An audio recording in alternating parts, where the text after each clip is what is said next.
Po. So, yung nakita po niyo, ano po ito, for inspirational sa mga bata actually na ginagawa ko naman. Para ma-inspire sila kasi ang motto ko, ang paghanga ay kapatid ng paglikha. Kapag gumanga ka, gagawa na rin sila. So, yun. Okay.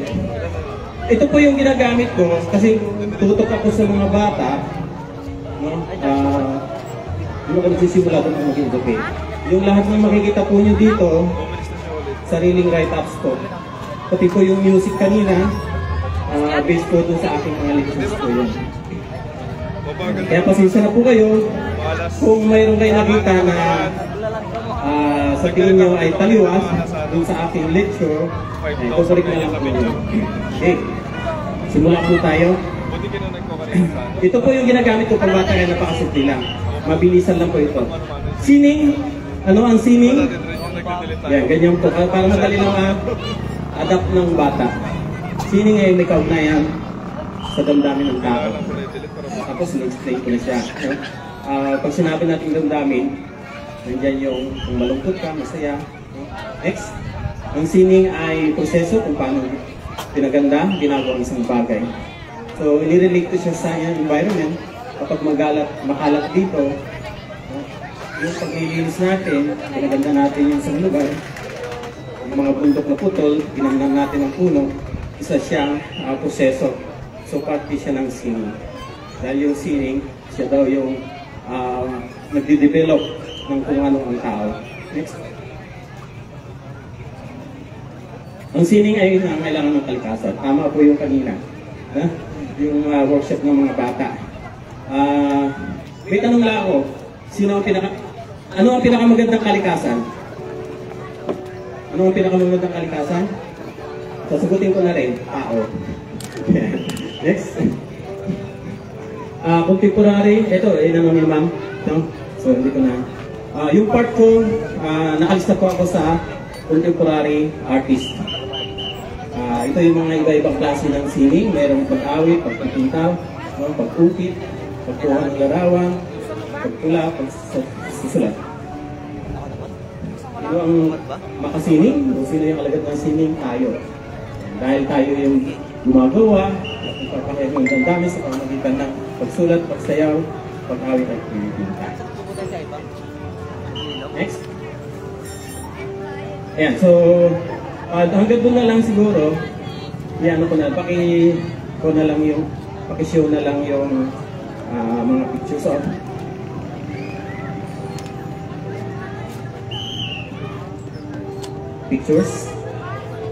sa web.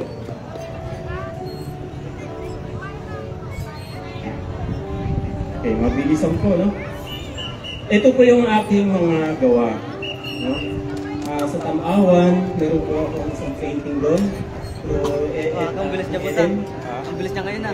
Isang blood painting. Ito yata yung kailangan na po na pagbilit. Naka-display ko sa Tamawan. Diba dati mong ganda mo takot pa na? Tagal. So lahat po ito ay gawa sa dugo. No? Blood painting po lahat ito.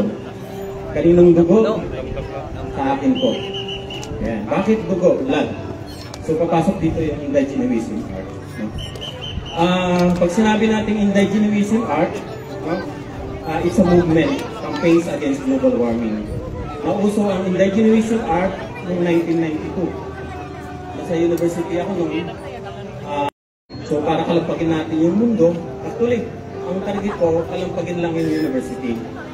Binigyan nila ako ng tribute exhibit, naglabas ako ng obra, no? Na hindi malilimutan ng tao.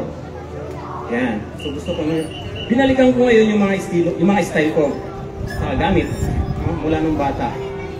Ako po ay taga-Pagtabangan, YYC, ha?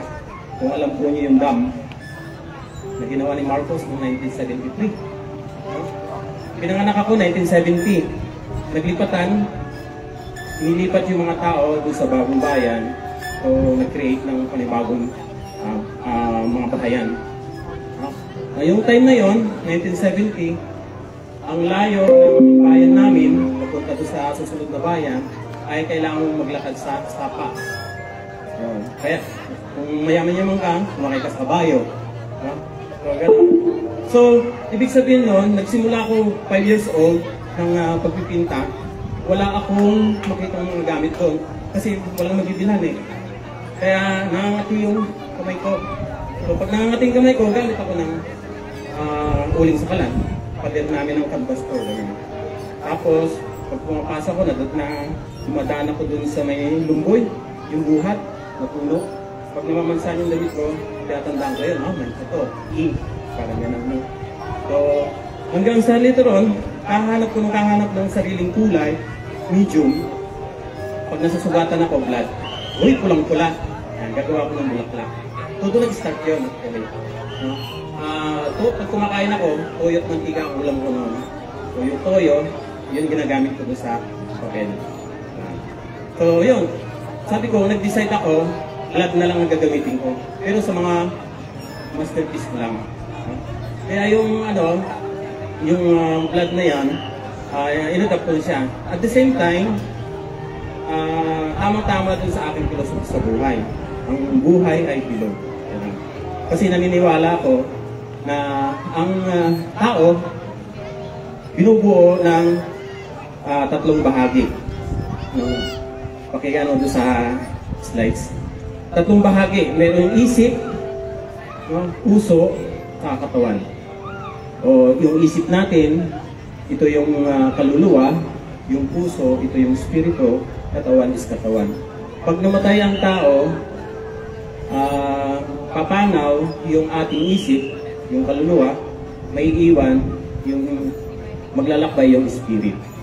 So, naghalo-halo na yung aking mga ideya tungkol yan, pinag-combine ko lahat, no? Ngayon, kapag ang tao may kasalanan na ginawa dito, magre-report sa taas yung spirito. So parang yan, no? Sa Buddhism, sabi ng God to, okay, anong kasalanan mo? Ikaw. Sabi niya, pinitik mo yung tenga ng kaklase mo. Okay, babalik kita sa mundo. Gagawin kitang kulisap. Pag kulisap kasi, 1 week, reincarnate na ulit. Panibago na naman. Ngayong isa, anong ginawa mo sa lupa? Sinuntok ko po yung aking mga kaibigan. Okay, gagawin kitang punong kahoy. O yung punong kahoy, mga 100 years, reincarnate na ulit. Panibago. Ikaw, anong ginawa mo sa lupa? Pumatay po ako ng maraming tao. Gagawin kitang bato. Kailan magre-reincarnate ang bato? So, pag nagunaw na yung mundo. So, yun lang naman. Naniniwala ko na lahat ng bagay ay mayroong next please, spirito.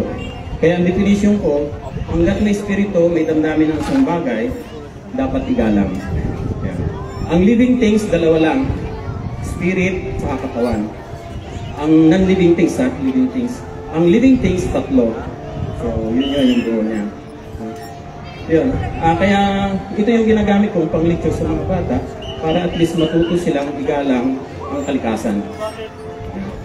So, balik tayo dun sa indigenism, no?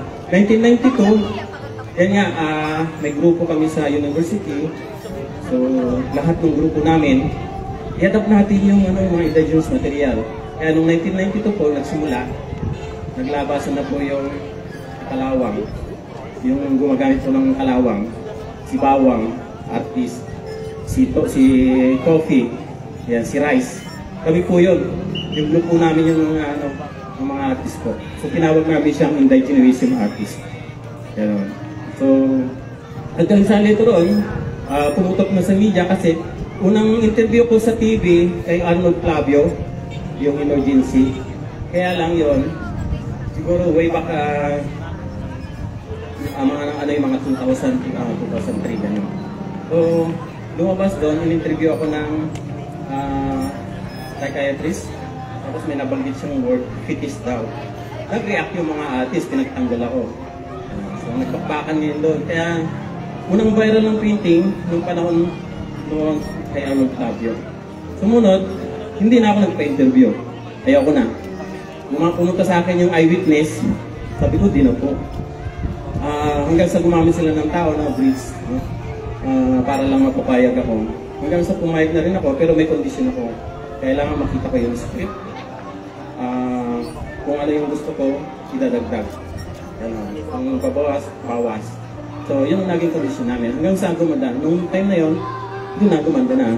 Nakita na yung aking advocacy pagtutulong sa Indigenous Arts. So, yun. Okay. Yung sa ano po, sa may libro akong isinulat po, ito yung ang sining ay pinakamataas na antas ng pakikipag-usap sa lahat ng bagay. Nagawa ko po yan, may kwento ko lang ng isang kwento. Yan. Isang kwento sa Nueva Ecija. So nagpunta po kami doon sa Gabaldon. Kung alam po niyo yung Gabaldon, nung time na yun, college pa lang kami, mga mountaineers kami, hanggang Mount Pulag nakit namin, college kami. So, hinahanap namin yung falls doon, pero bago kami pumunta doon, may binilhan kaming matanda ng mga bigas-bigas. Then, after nun, sabi nung matanda sa amin, saan kayo pumunta? Doon po sa bundok, hanapin po namin yung falls. Okay. Naku, sabi niya, maraming umakit dyan na hindi na nakakabalik. Yung mga kasama ko, natatakot na din, huwag na kayong tumuloy. Sabi ko, kapag naniniwala ka sa kapalaran, tuloy. So, tumuloy kami. Yan. Pagdating doon sa taas, inabot na kami ng mga 6, medyo madilim-dilim na. Yung huni ng paligid, parang nananakot. Yung lagaslas ng tubig, kasakit sa tenga. Tapos yung mga huni ng ibon. So, talagang matatakot ka. After nun, kung di namin makita yung falls, nagtayo na kami ng tent, tapos nag-usap-usap kami, ano ba yung sining sa'yo, ganyan, palitan puro-puro. Maramdaman namin doon na parang ang daming mata na nakatingin. Parang mga kung ano-ano doon sa paligid. Pero nung matutulog na kami, ayan, siguro nagustuhan yung aming kwentuhan, kaya yung huli ng mga kulisap sa paligid para na kami nihihele. Parang gano'n. Nung nagising kami sa umaga, yung hinahanap naming falls, kalapit lang pala, hindi namin narinig.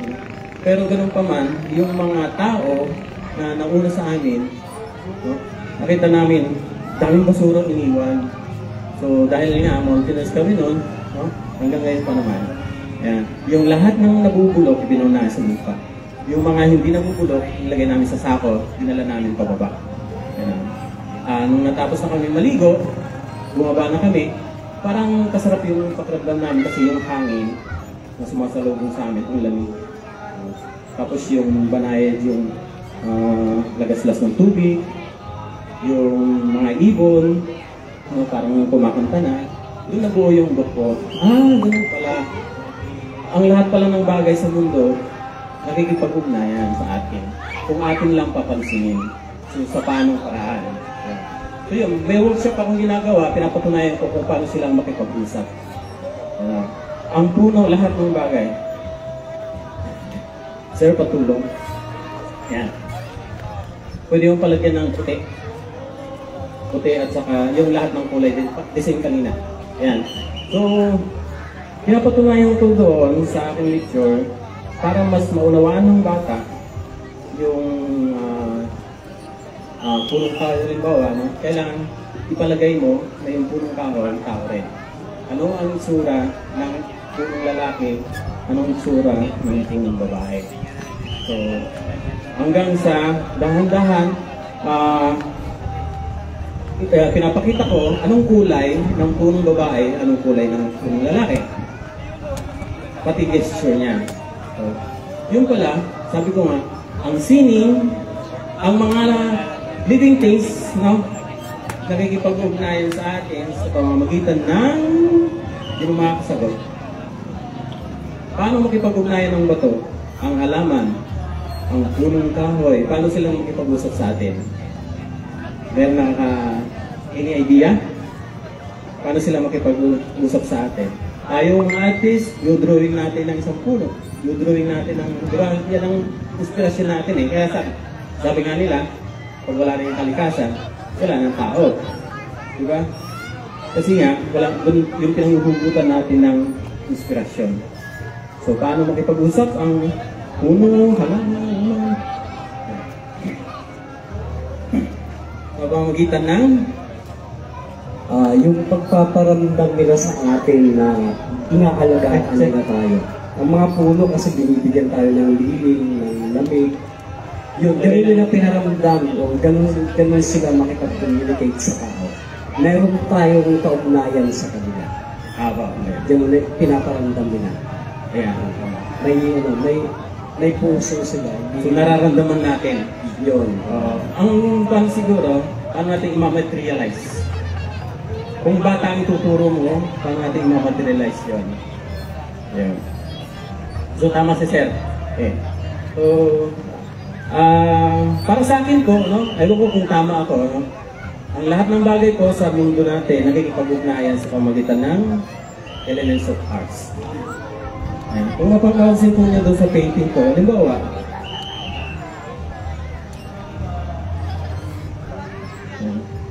so pinapakita ko sa mga bata kung paano sila makipag-usap. Ito na lang pong sample, halaman. Paano mo malalaman na yung halaman ay nalulungkot? Kaya nakikipag-usap sa ating halaman. Paano mo malalaman na nalulungkot yung halaman? Halaman? So nakikipag-usap sa itong elements of arts. Anong itsura niya? So naka-carve. Naka-carve. Gagamit siya ng lines na carve. Anong kulay niya pag nalulungkot? Color brown. Yes.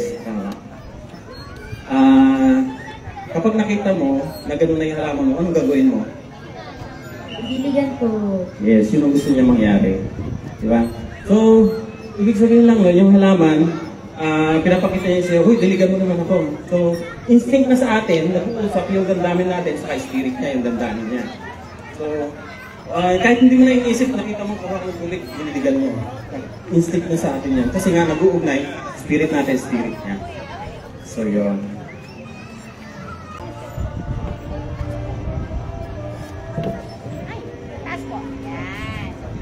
Stand kayo, kung stand kayo, para di sa nila. Ayan, so, parang naipakita mo kung ano yung lalaki. Ito yung punong lalaki, yung binabanggit ko kanina. No?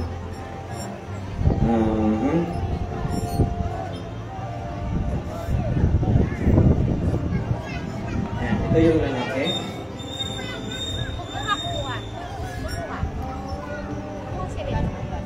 Hingi ako siya ng bread. Ayun.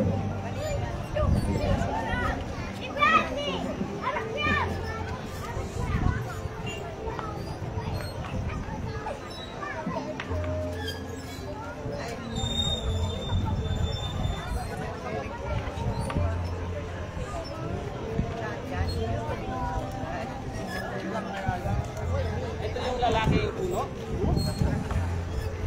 Ito yung lalaki puno. Yeah. Diretso, parang matpuno. Parang sura ko. Yan yung punong lalaki.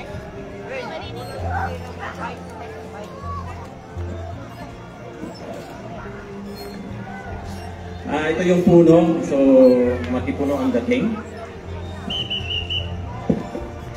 Sorry.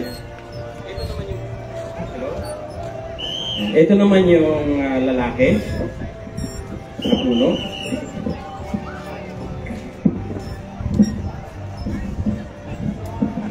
Ito yung babae pala. Ito yung babae.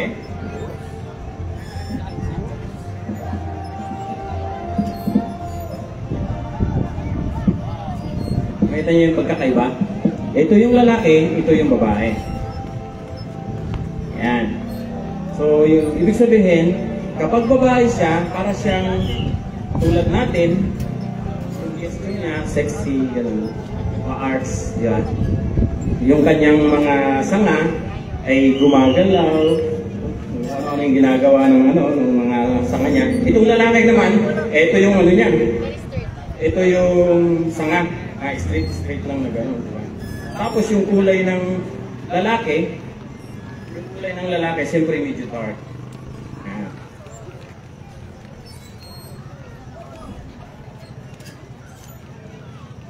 So, mas dark. ito namang babae, ito naman ang kulay niya. Yan.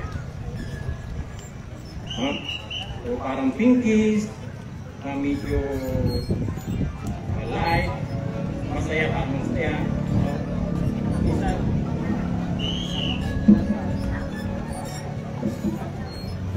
Minsan ang kulay parang pink. Yan. So nakita natin yung difference ng dalawa.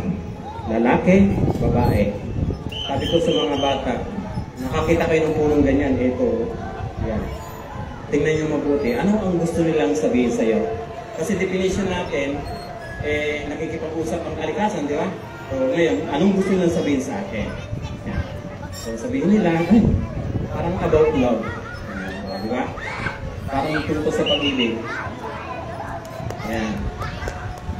So, parang naramdaman mo. Bakit? Paano naramdaman mo na gano'n? Kasi nga, nakikipag-usap sila.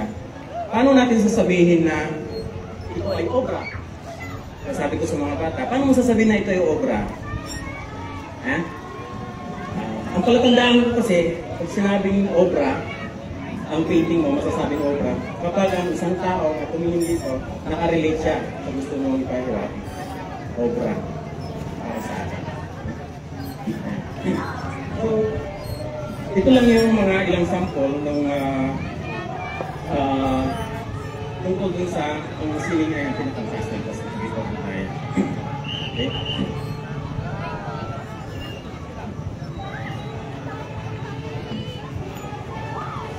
Wala po ako pakialam dun sa kulay kung ano maging kulay ng puno ng kahit ang object na dito. Ang mahalaga sa akin, nilalaro ko siya. Nag-enjoy ako nilalaro. Kaya minsan, iba-iba ang kulay ng puno. Minsan, ngayon magkakalap kami.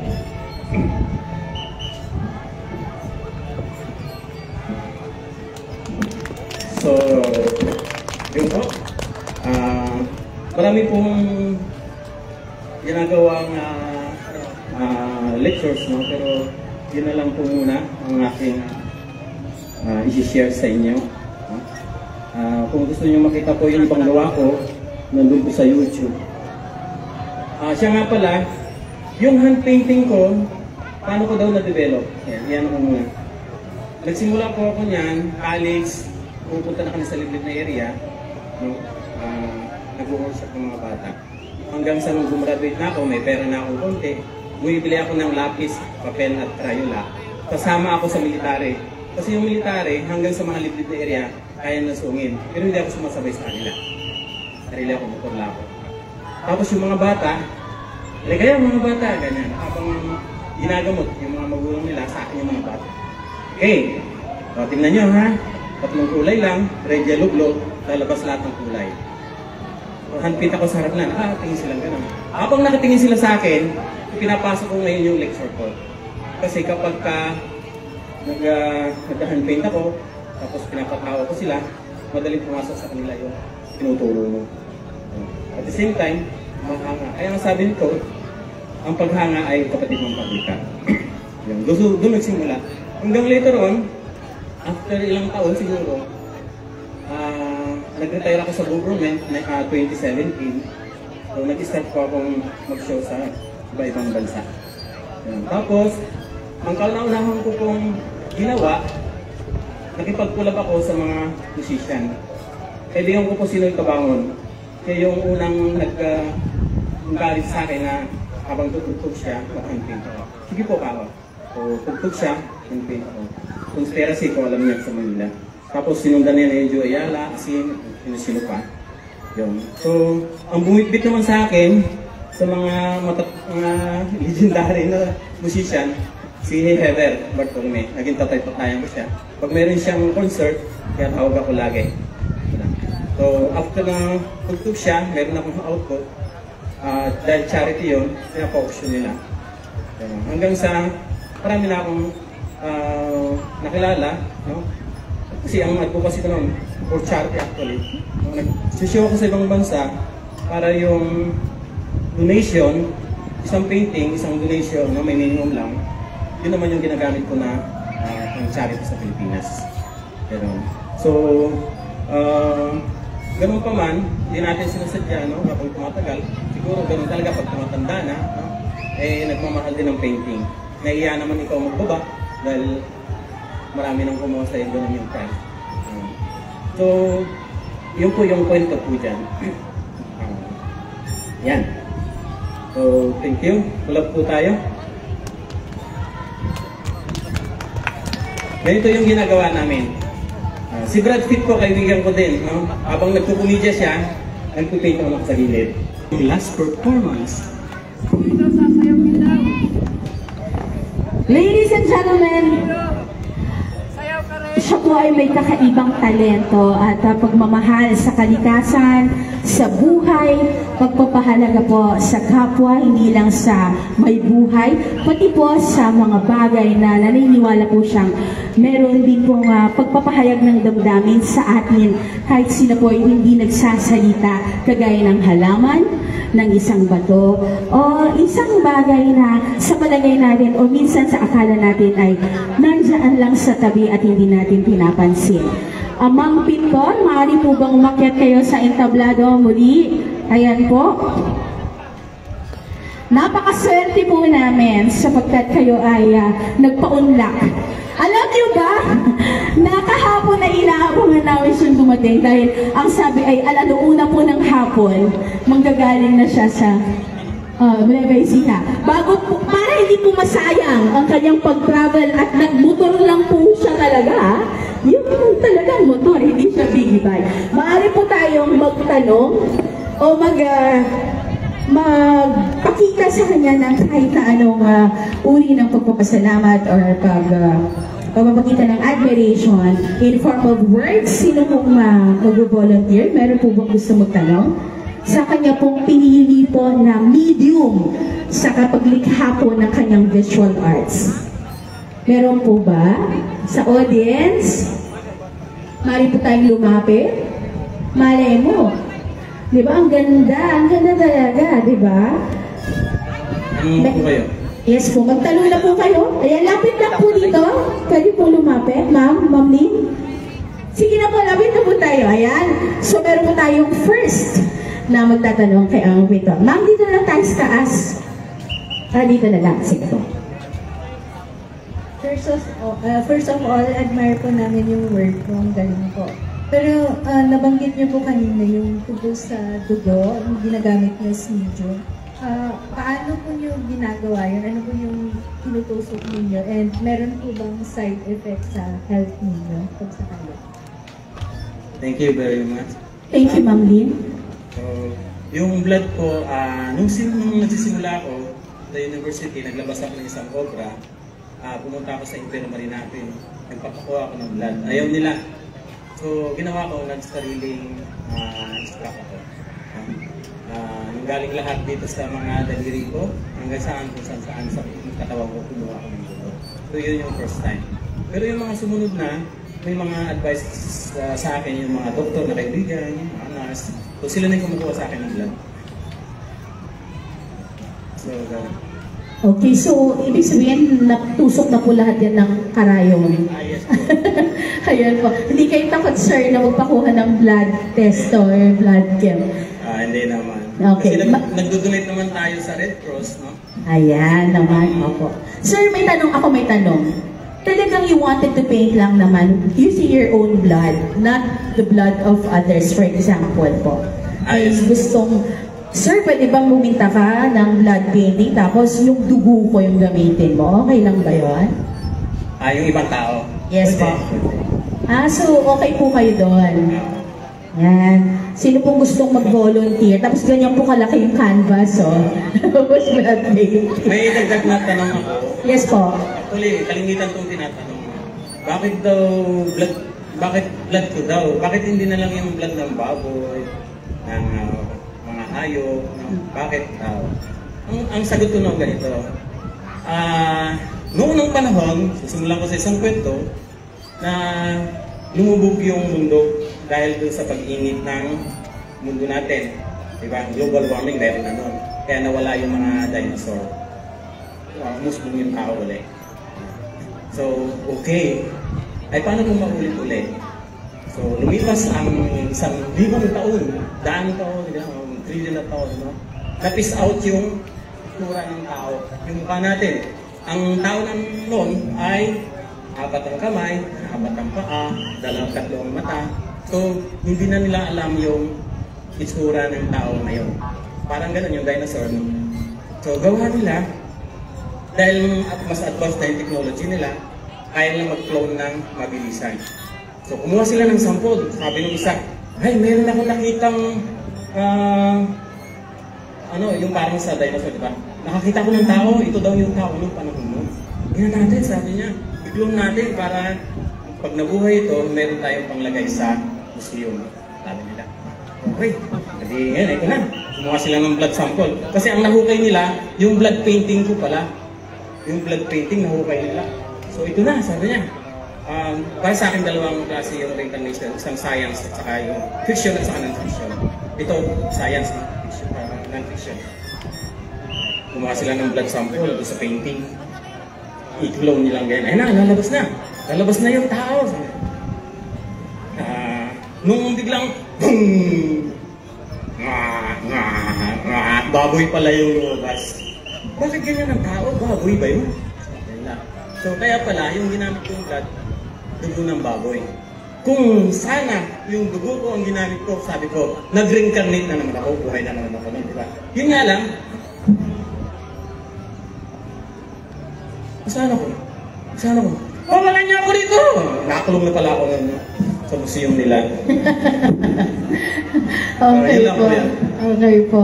So, mas maganda po talaga na tayo, no? Chances are, at least mabubuhay tayo muli sa pamamagitan ng ating dugo. Ayan naman. Because blood resembles or symbolize life. Ayan naman. May isang sagot pa ako. Paano malalaman na painting mo sa mahabang panahon mo? Nag-reincarnate ka na, nabuhay ka ulit. Paano malalaman na painting mo? Paano po?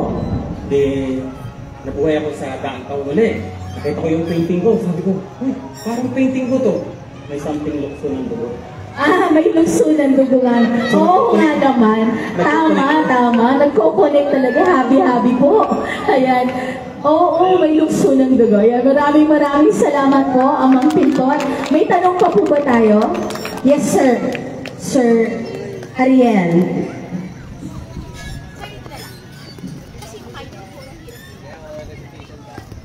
Hello. Actually, sir, may video na akong napanood na sa YouTube na video clips ninyo. So, kaklarify ko lang po kung kasi doon sa video na napanood ko is dugo yung ginamit ninyo, then buhok. Yes, buhok po yung brush na ginagamit ni Sir Amang Pintor. So, that time, pinanood ko na rin sa mga estudyante ko po yun, yung mga video na ginagawa ninyo. So, habang pinapanood ko yun, tinatakpan nila yung mga mata nila. Natatakot sila dun sa dugo. So, yung isang brush na ginagamit ni Sir Amang Pintor is buhok po niya. Binugupit po nila. Kaya buhok, wala kasing commercial brush nung malit ako. So, ginagawa na ko ng tatay noon, yung buhok ko, pag ginugupitan ako, iniipit niya sa lata. Tapos yun yung brush ko. Ang kauna-unahang paint ko ay indigenous material. At the same time, hinaluan ko ng enamel. Alam niyo yung paint ng enamel. So, nag-uwi yung tatay ko, galing sa trabaho, karpintero eh. Yung experiment ko. Kaya kakalo ko yung thinner base, water base. Tapos, yung red yellow, water base, yung blue, thinner base, pinagahalo ko, nagiging green. Utong ko ako, green. Lumipas yung mga isang oras, pagbalik kong gano'n, asan na yung ano? Asan na yung green? Bakit blue na lang to? Yung pala natanggal yung tubig. Ayun po yun. Ayan, so totoo pong kumukuha kayo ng buhok, kaya para gamitin nga. Dahil sticky yung enamel, naiiwan yung mga higla ng buhok ko doon sa canvas. Ay hiya ako noon pag may nagpapagawa sa akin, nagtatanggal ko isa-isa. Ayan, so Sir Elito, so pwede pong ipa-DNA gamit po yung sa artwork ninyo, no? Kasi may hibla ng buhok, di ba? Hindi na po mananakaw yung painting ko kasi pag kinuha nila yung blood DNA, Yes. yung DNA, Yes. authenticity, di ba? Opo, ayan. At may connection talaga. Parang buhay na buhay talaga ang painting kasi may connection sa baging part of the body. May tanong ko po? Bakit? Yes, Miss Mona. Hello po. Ang tanong ko po, paano niyo po naisip or saan po nag-umpisa na paano niyo naisip na gamitin yung dugo? May deep meaning din po kayo.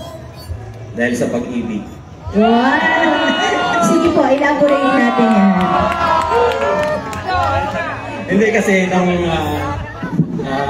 elementary, may class na ako, grade 6, hanggang sa first year. So, gusto kong gumawa ng bulaklak pang regalo ko. Ang problema, wala akong red, yung pangkulay na red. So, nung nasugatan niya ako, natandaan ko yun. So, yun, ginamit ko. Gawa ako ng bulaklak agad nun. Tapos, may regalo ko sa'yo. Eto. Yan. So, bulaklak. Pero hindi ko sinasabi na blood. So, bata pa po kayo, ready na kayong mag-alay ng parte ng iyong buhay sa inyong minamahal, right? Ano lang na yun, parte yun ng curiosity. Curiosity. Hindi sinasadya. So, hindi niyo po sinasadya, pero now it leads you to somewhere else. Ano? Naging matagumpay po kayo sa larangan ng sining at naging kilala dahil po sa inyong unique or kakaibang estilo po ng pagpipinta at gamit din po ang inyong sariling dugo at mga hibla ng inyong buhok. Ayan. May tanong pa po. Meron pa po kayong gustong malaman kay Amang Pintor? Yes po. Tuwang-tuwa po ako pag marami nagtatanong. Good evening po. Sir, saan po kayo humuhugot ng inspiration po para mag-paint? Tsaka, may araw ba kayo na parang inilalaan sa pag-painting or araw-araw bang ginagawa? Ayan. Thank you, ma'am. So, humuhugot po ako tulad tuwa ko kanina sa mga bata na nag-perform about kalikasan kasi. Yung bayan kasi namin, nandun yung Sierra Madre, tapos may ilog. Nandun ako sa taas ng bundok, tinitingnan ko yun, tapos ini-sketch ko. So, doon po ako humuhugot ng inspirasyon doon sa nakikita kong view ng aming Pantabangan. That's why ito pong mga painting, inspired by Pantabangan view. At the same time, yung sa tatay ko din. Ayan po. So, ang ganda po.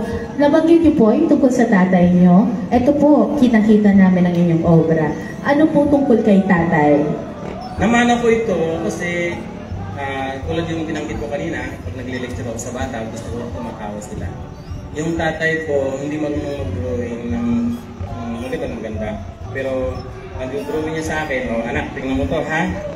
Dudrawing niya yung mata. Tapos yung kabila, tapos yung salubong yung tingin, tapos nakadila, tawa ako ng tawa. Tawa ako ng tawa, hanggang sa kukuha natin ng ganito yan, ganito, hindi ganyan, ganito yan. So, gano'n. Minsan, papatawa yung tatay ko, dudugtungan ko naman. Kung nakadila yun, lalagyan ko naman ng kung ano-ano sa buhok niya. So, part ng inspiration. So, bata pa po kayo, talagang mahilig na kayo makapag-collab sa inyong art at dinalagdagan nyo ng emosyon. At karamitan po, feeling ko, laging masaya yung emosyon na yan. Ayan. So, sino pa po ang nais magtanong kay Amang Pintor? Meron pa po. Isipin na po natin ang pinaka magandang tanong para po kay Amang Pintor. Minsan-minsan lang po tayong magkaroon ng pagkakataon. Ayan naman. Thank you. Binulong lang sa akin ni Mona yung nagtanong kanina. Sabi mo kasi kanina, out of love, pag-ibig. Sabi niya kanina, binulong niya sa akin. Ito yung tanong niya. How to be you po? Thank you for that. How to be you po. Umibig lang. May tanong ako, paano malalaman na tunay na pag-ibig? Sino sasagot? Binalik yung tanong no? Paano malalaman? May girlfriend, boyfriend, no? Paano malalaman na tunay yung pag-ibig mo sa kanya o yung pag-ibig niya sa iyo? Paano daw malalaman? May sasagot ba? Sabi, tayo. Magkaroon tayo ng isang may emosyonal na debate dito na may kinalaman sa puso. Ayan. Diba, ano naman tayo love arts. May laging may pagmamahal. Sino makakasagot? Si Van? Si Van! Si Van daw ang makakasagot. Van, halika. Sagutin mo yung tanong. Dahil naman ikaw naman ay may anting-anting na taglay, halika. Sagutin natin yung... Siyempre, Amang Pintor, ulitin nyo nga po, pakiulit nga po ang inyong tanong. Paano malalaman na wagas na talaga yung pag-ibig sa iyo ng sinisig? O paano malalaman na wagas ang... Yung totoo lang, hindi ko po alam, sir. Wala pang maganda explanation para doon sa love. Pero may tanong din po ako, sir. Ay, sasagutin ko muna. May paborito akong folk tale sa bayan ng Pagkabahan, yung Mingan. Doon nag-umpisa actually yan Doon naging kusin. Ito yung sagot ko. Paano malalaman na ito ay tunay na pag-ibig?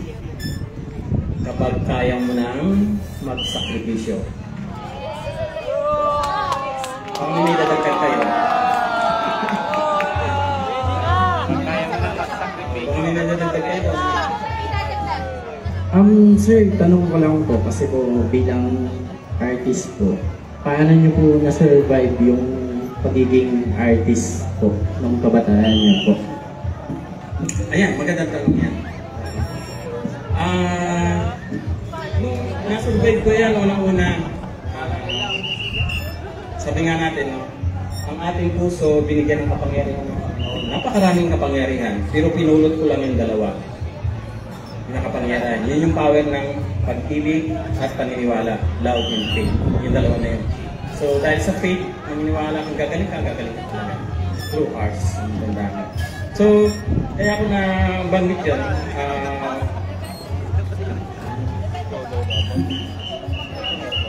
Ano po yung mga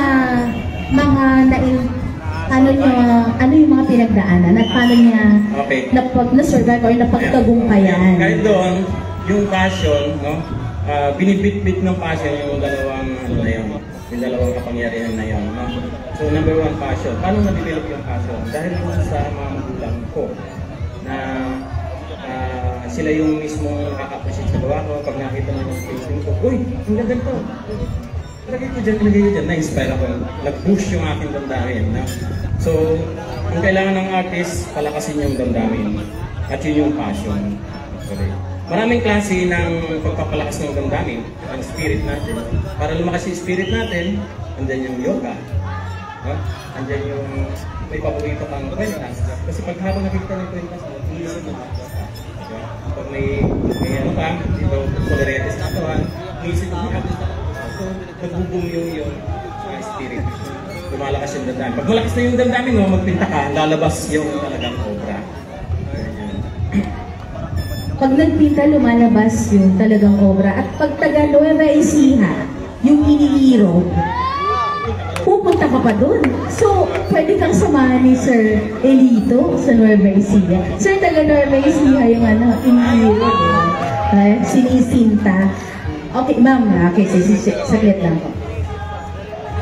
Meron na akong dagdag dun sa sinabi ni Sir Lito.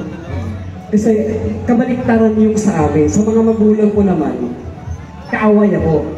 Dahil alam niyo naman, ang art ko, ang sini ko ay puro basura. So, ang ipon ko, puro basura. O kalaban ko yung nanay ko, mga kapatid ko, ano ba niya? May dala ka naman ng basura. May uwi ka naman ng basura. Puro basura na yan, puro basura na yan. Di ba, parang kabaliktaran. Sa kanya, sinusuportahan siya ng magulang niya, sinasabit yung artwork niya, sa akin sinisipa. Sa akin, talagang lakas ng loob, tsaka kapal ng mukha lang talaga. At magpatuloy at huwag sumuko, ituloy lang, tuloy. Yun lang. Pero isa lang din yung common denominator nun. Yung ma-boost yung damdamin. Na-boost yung damdamin niya dahil sa kanyang emotion, ang galit niya. So, ang naging output, singing. Yung sa akin, pag-ibig, parang may ganun din, na-boost siya, singing. Yeah, laughing. For the information of everyone, yes po si Mr. Giselle, last po niya. Tayo naman, Giselle. Wala lang yung pink po niya na bonnet. Wala ngayon. Pero siya po ay pinagurian namin nga. The John Art Man. At well-renowned artist po yan dahil po sa kanyang mga obra. Ayan po, palakpak.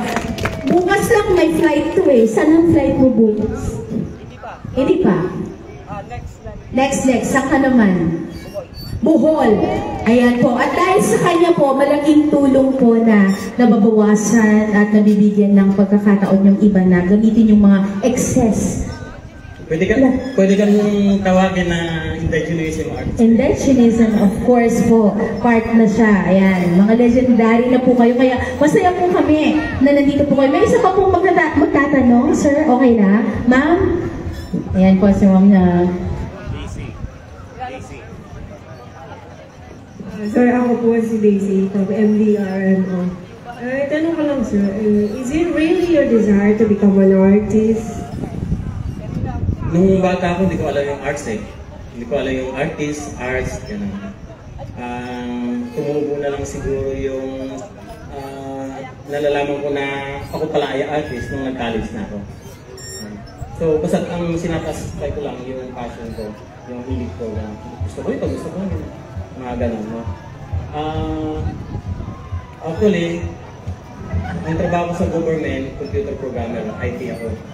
Kaya lang, di ba, ang utak ng tao, dalawang klase na 11, right? Science at saka yung visual. So, ganun. Pag nakatutok ko sa computer, hirap na hirap akong mag-turn doon ulit sa pagpipinta. Pag nagpipinta naman ako, hirap naman ako sa ang ginagawa ko, yun eh, sinabi ko na, kailangan i-boost mo yung damdamin mo. Makikinig muna ako ng music.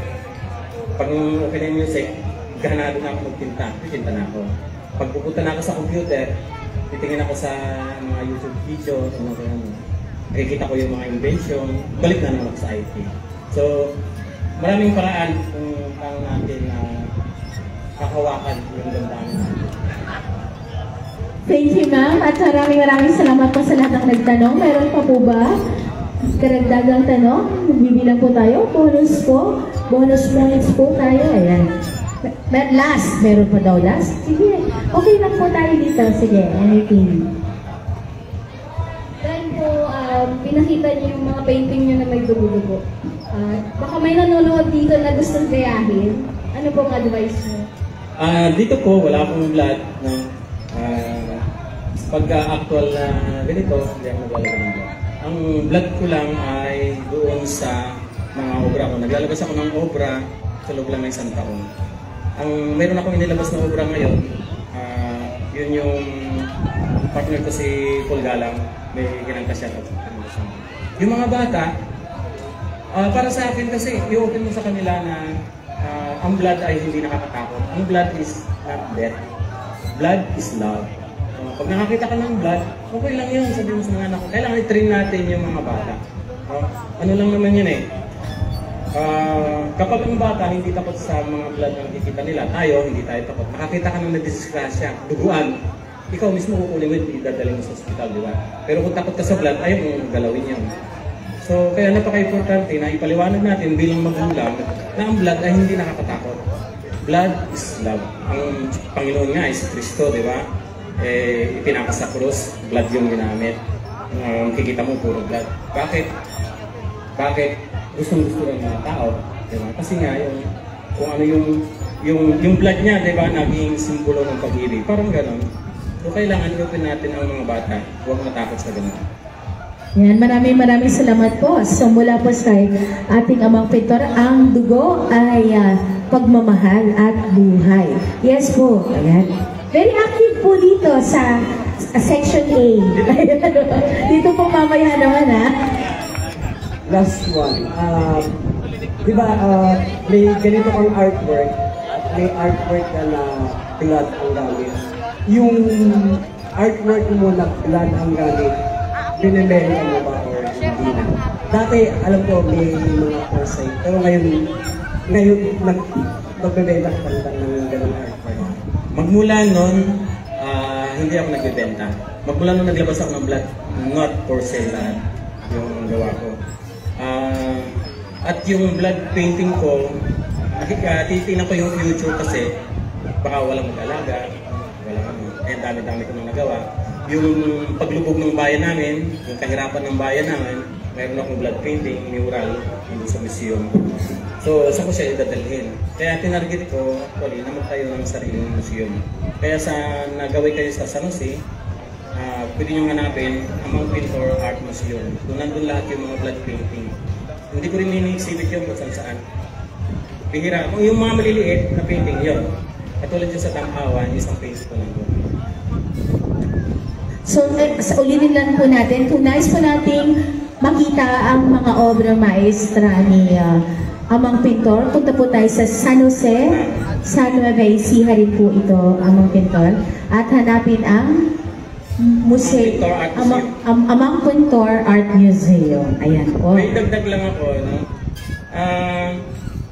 Yung subject ko, nagsimula po ng history kasi. Kaya magtataka sila, bakit mayroon akong blood painting kay Manny Pacquiao?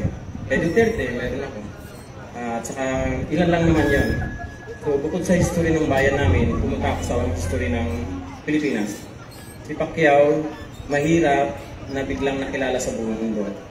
Record. Ginawa ko ng blood painting. Si Duterte noon, nung nasa government ako, nagpupunta ako sa Davao, napaka-disiplina ng mga tao doon. Ay mayor siya doon. Nung tumakbo nung nanalo ng president, ginawa ko ng blood painting. Dahil part siya ng history ng bansa. Mayor hanggang sa naging president.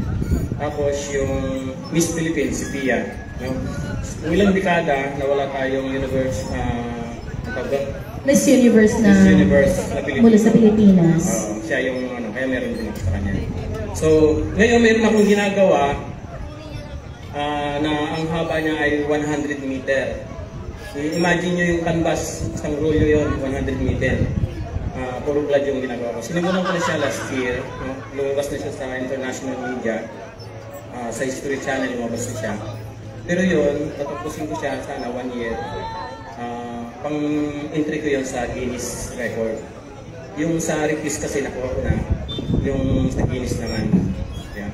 Sana makapasok. Yeah, we'll be looking forward po sa isang magandang hikain at project na yan po. Meron pa po, dito po tayo sa section na to, meron pa po ba? Wala na. Dito po, magka-countdown na po ako. Pero yung ganyan, meron pa? Foresight pa rin yung mga ganyang artwork. Itong hand painting, ang ginagawa ko kasi, halimbawa, nag-show ko sa Independence Day sa ibang bansa. Kasi meron tayong yung mga embassy natin, meron silang event ng Independence Day lagi. Yearly, every June, July, ganun. So, ni-invite ako lagi doon sa iba-ibang lugar. Ganito yung ginagawa ko. Ang nire-require ko lang doon, kapag embassy ang nagpa-show sa akin, pinapa-auction nila ito. Ganyan. Pero kapag nagsishow ako, doon lang sa community, sa Filipino community, sa park lang, tatawagin lahat yung mga kaibigan, mga Pilipino doon. Magsishow na ako kahit sa park lang. Pero doon, nire-require ko yung isang painting na 12 by 16, at least $100 minimum donation. So, minsan may nagbibigay, 150, 200, gano'n. So, ang gawa ko naman, pag marami yung audience, 10 na canvas na ilalagyan ko ng paper. Sabay-sabay kung gagawin dalawang kamay. Pag natapos yun, may 10 kagad ako. Kung sa $100, may $1,000 ako. Wow. So, lilipat na naman ako ng ibang lugar. Halimbawa, Vancouver, Winnipeg, Toronto, gano'n. So, puro gano'n ang ginagawa. Kaya yung pamasahe ko, may babalik ko sa akin. Hinihiram ko lang yung pamasahe ko. Pero itong cut Pero itong tatlo po, paano po? Ayun! Parapol?